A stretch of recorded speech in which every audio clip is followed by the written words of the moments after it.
अस्सलामुअलैकुम दोस्तों, उम्मीद है आप सब खैरियत से होंगे। एक बार फिर आपको खुशामदीद हमारे चैनल में।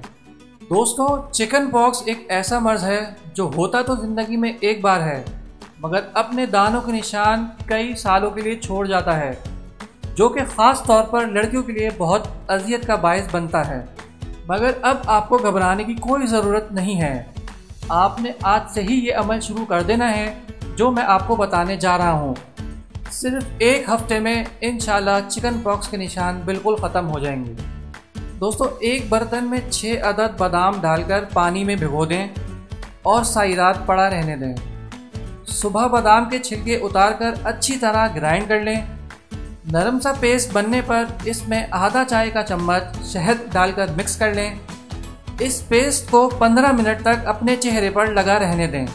फिर इस पेस्ट को रगड़कर उतार दें और चेहरे को ताज़ा पानी से धो लें। एक हफ्ता रोज़ाना के इस्तेमाल से ही आपका चेहरा चिकन पॉक्स के निशान से पाक हो जाएगा। मैं उम्मीद करता हूँ कि आपको आज की ये वीडियो ज़रूर पसंद आई होगी। मज़ीद मालूमाती और अच्छी वीडियोज़ के लिए हमारे चैनल को सब्सक्राइब कीजिए और नोटिफिकेशन को ऑन रखिए। शुक्रिया।